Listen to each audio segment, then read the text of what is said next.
Bowling অ্যাকশনে ত্রুটি, সাকিবকে নিষিদ্ধ করল ইসিবি। ত্রুটিপূর্ণ অ্যাকশনের কারণে সাকিব আল হাসানের বোলিং নিষিদ্ধ করেছে England and Wales cricket board. বাংলাদেশের বাঁহাতি স্পিনার ইসিবির আয়োজিত কোনো প্রতিযোগিতায় বোলিং করতে পারবে না। চলতি মাসের শুরুর দিকে বোলিং পরীক্ষায় সাকিবের অ্যাকশন অবৈধ হওয়ায় এমন নিষেধাজ্ঞার সিদ্ধান্ত।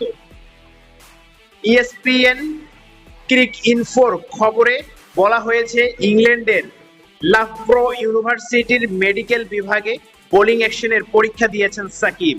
গত 10 ডিসেম্বর পরীক্ষার ফল হাতে পেয়েছে ইসিবি। বোলিং এর নিষেধাজ্ঞাও সেদিন থেকেই কার্যকর হয়েছে। এর আগে সেপ্টেম্বরের কাউন্টিং চ্যাম্পিয়নশিপের সারের হয়ে ম্যাচ খেলার পর তার অ্যাকশন নিয়ে সন্দেহ প্রকাশ করেন আম্পায়াররা। 2006 সালের আন্তর্জাতিক ক্রিকেটে পা রাখা সাকিব আল হাসান এখন পর্যন্ত 3 সংস্করণে খেলেছেন 447টি ম্যাচ, নিয়েছেন 712টি উইকেট। বিশ্বের বিভিন্ন প্রান্তে নিয়মিত ফ্র্যাঞ্চাইজি ভিত্তিক টি-20ও খেলছেন দীর্ঘদিন ধরে। তবে এবারের আগে কখনো কোথাও তার বোলিং অ্যাকশন প্রশ্নবিদ্ধ হয়নি। সেপ্টেম্বরের দ্বিতীয় সপ্তাহে সাকিব কাউন্টিং চ্যাম্পিয়নশিপের সারের হয়ে একটি ম্যাচ খেলেন।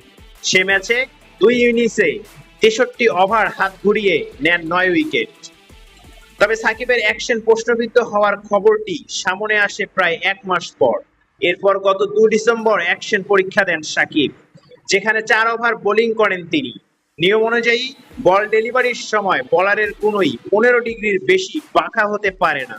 সাকিবের কোনোই অনুমোদিত সীমার চেয়ে বেশি বেগেছে বলে নিষেধাজ্ঞার খড়গ নেমে এসেছে।